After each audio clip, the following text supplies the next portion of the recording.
Après la conférence, nous allons rencontrer des personnes. Cette rencontre ne sera pas trop longue. Dans cette troisième partie de la conférence, plusieurs questions sont posées. On a déjà répondu à la question sur la paire superstitieuse et la possession. Une autre question concerne l'énergisation de l'astral en 1700. La façon de contrer les effets nocifs des animaux est aussi abordée. On parle ensuite du subconscient et de la folie, ainsi que de l'évolution du fou. La rencontre face à face avec le mal est ensuite expliquée comme une forme d'initiation où on se soumet à la tentation. Il ne faut pas trop expliquer les moyens de rencontrer le mal car l'ego pourrait les utiliser à son avantage. Rencontrer le mal implique de faire face à des tentations, qui peuvent être de différents niveaux. Plus on se rapproche d'une énergie astrale basse, plus la tentation peut être dangereuse. On doit décider de bâtir une porte devant laquelle on invite les forces de tentation à se présenter. Que d'attendre passivement. Il est également souligné que plus l'ego apprend, plus il devient fou et cherche à se rassurer en cherchant des énergies. Il ne faut pas essayer de contrôler le mal en créant des initiations, car l'énergie de l'ego n'est pas suffisamment conséquente dans ce processus. Dans cette discussion, il est souligné que les individus ne sont pas encore prêts à construire un certain cadre de porte ou à atteindre un niveau d'énergie mentale suffisamment élevé.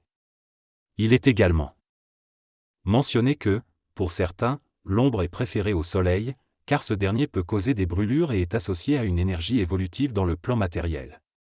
Différents niveaux d'évolution sont évoqués, tels que l'énergie vitale, astrale et mentale. Il est noté que chaque plan a son propre soleil d'évolution, mais que chaque être humain recherche continuellement une évolution plus élevée. Finalement, il est mentionné que l'initiation solaire est recherchée par une moitié évolutive de la planète, tandis que l'initiation lunaire est enseignée et recherchée par l'autre moitié.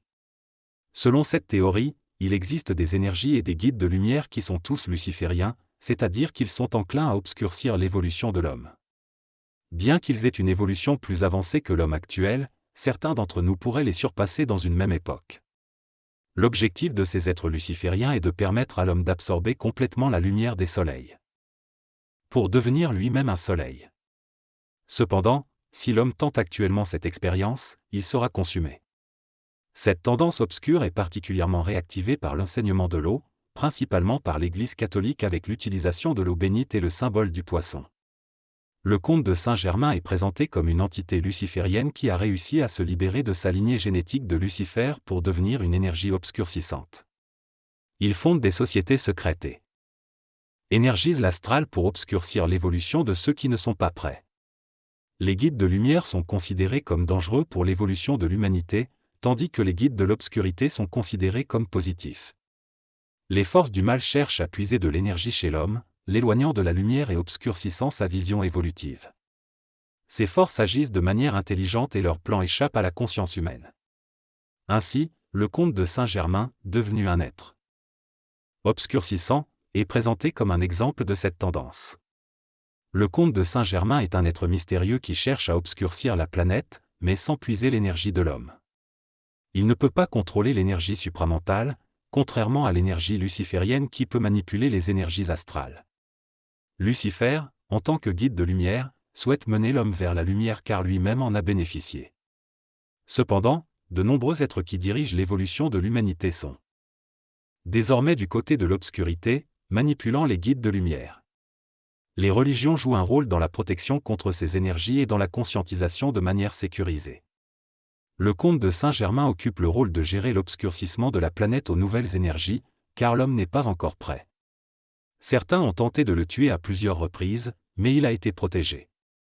Il se déplaçait fréquemment pour échapper à ceux qui le persécutaient. Le comte de Saint-Germain avait des capacités de manipulation et il utilisait cela pour manipuler à la fois ses assassins et ceux qu'il sauverait. Il créait des mécanismes pour poursuivre l'énergie de l'astral et se créer une enveloppe astrale pour accomplir sa tâche. Il a énergisé l'atmosphère astrale des régions où il vivait, créant ainsi une porte de sortie. Il a également alimenté le mythe autour de lui afin de préserver ce qui devait l'être et a laissé circuler des histoires selon lesquelles il traversait les murs, résistait aux balles et pouvait prendre des poisons sans mourir. On pensait qu'il était alchimiste et possédait un élixir de longue vie, même s'il n'a jamais confirmé cela directement. Il ne démentait pas non plus des histoires étranges, comme celle d'une personne ayant absorbé l'élixir de jeunesse de sa maîtresse. Créer une forme est important car cela énergise l'astral, et détruire une forme réénergise même davantage l'astral. Pour Saint-Germain, il ne s'agissait pas de détruire, mais de créer. Actuellement, il travaille avec différents individus pour détruire certaines formes.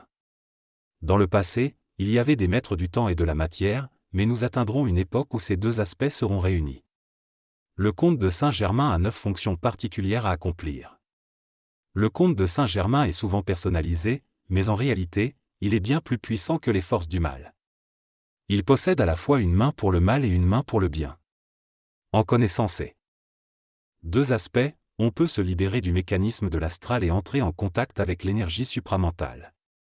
Le comte de Saint-Germain a également travaillé sur le côté scientifique, poussant les gens à s'intéresser à la recherche scientifique.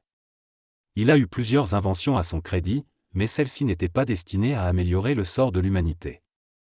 Il a également énergisé l'astral afin que l'ego puisse jouir de la connaissance intellectuelle, mais cela représente aussi un moyen de faire mûrir et souffrir l'ego. Le comte de Saint-Germain était connu pour sa capacité à énergiser le mental et l'astral dans le but d'améliorer la santé physique. Selon lui, la circulation sanguine joue un rôle crucial dans la santé, car elle transporte l'oxygène, les hormones et l'énergie vitale. Lorsque la circulation est perturbée, les hormones ne sont pas correctement véhiculées, ce qui peut affecter la santé et le vieillissement.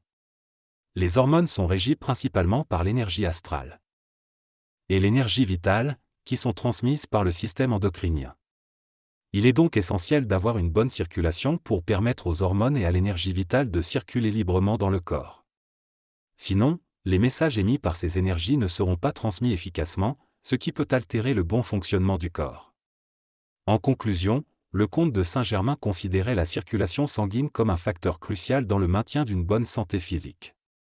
L'énergie vitale et les hormones jouent un rôle essentiel dans le fonctionnement du corps humain. Lorsque l'énergie vitale se synchronise avec la circulation des hormones, les récepteurs spécifiques réagissent et des processus biologiques se déclenchent. Le vieillissement est causé par une perte d'énergie vitale et une désynchronisation entre l'expression de l'énergie vitale et la libération des hormones. Cela entraîne des perturbations dans la captation des minéraux et d'autres substances nécessaires au bon fonctionnement des cellules. De plus, la circulation sanguine est cruciale car elle permet de transporter les hormones d'un endroit à un autre. Cependant, des problèmes de circulation, tels que l'artériosclérose, peuvent entraîner des messages inappropriés et une diminution de la transmission des hormones. De plus, le développement de l'ego peut influencer la libération hormonale, ce qui contribue au processus de vieillissement. En résumé, la circulation sanguine est essentielle pour le bon fonctionnement du corps, car elle transporte les hormones et maintient l'équilibre entre l'énergie vitale et les processus biologiques. La circulation sanguine est importante pour le vieillissement du corps. Certains facteurs, tels que la cigarette et un régime alimentaire inadéquat, peuvent obstruer les artères et entraîner des problèmes de santé. L'énergie vitale et l'énergie astrale jouent également un rôle dans la régulation des hormones et l'élimination des substances nuisibles. Pour prévenir le vieillissement, il est recommandé de maintenir une bonne condition physique, de consommer du jus de raisin pur et du lait de beurre, et de pratiquer des exercices réguliers comme le yoga ou le tai chi. En contrôlant l'énergie mentale et astrale, il est possible d'influencer les décharges hormonales pour préserver sa santé. L'énergie astrale agit sur notre corps de manière à annuler les réflexes naturels. Par exemple, lorsque nous tenons un verre brûlant, notre main a instinctivement la réaction de le lâcher, mais l'énergie astrale empêche cette réaction et permet de transporter le verre d'une table à l'autre sans se brûler. Cela montre que l'astral peut dépasser les réflexes physiques. La glande pinéale joue un rôle important dans la communication entre le mental et l'astral. Elle sécrète une hormone qui contrôle l'énergie sexuelle chez les enfants jusqu'à la puberté. Après cela, elle cesse de produire cette hormone et l'enfant devient un adulte. La glande pinéale permet également la connexion du mental avec l'astral. Actuellement, l'astral domine la conscience humaine, mais dans le cortex cérébral, l'astral est remplacé par le mental. La glande pinéale est toujours présente pour être au courant de l'impulsion envoyée par le cortex, qu'elle provienne de l'astral ou du mental. La pinéale est une glande qui vibre en fonction des ordres donnés par le corps. Elle régit la formation du mental et joue un rôle dans l'expression sexuelle. Cependant, elle n'influence pas l'intelligence. Elle se développe grâce à l'énergie supramentale et est continuellement informée de ce qui se passe dans le corps. Lorsque le mental émet quelque chose, la pinéale le sait et peut l'annuler. Elle permet au mental d'être plus rapide et électrique, ce qui lui permet de rattraper les ordres de l'astral. Les maîtres des arts martiaux ne sont pas concernés par ce processus. Lorsqu'on met la main sur un objet électrique, l'électricité annule les messages neurologiques donnés à la main, ce qui provoque une crispation des muscles. Pour retirer la main de l'objet, il faut envoyer une impulsion électrique plus forte. Le niveau de tension nécessaire augmente progressivement et demande un effort mental. Lorsque l'énergie vitale est utilisée de manière intense, comme lors d'une stimulation électrique, cela peut temporairement réduire l'appétit sexuel, car l'énergie est dirigée vers d'autres fonctions du cerveau. Cela est dû à la sécrétion d'une hormone par la glande pinéale qui donne l'ordre aux glandes sexuelles d'arrêter la sécrétion de certaines hormones liées à la sexualité. Cependant, cela n'affecte pas uniquement le système sexuel, mais également d'autres glandes et le système endocrinien en général.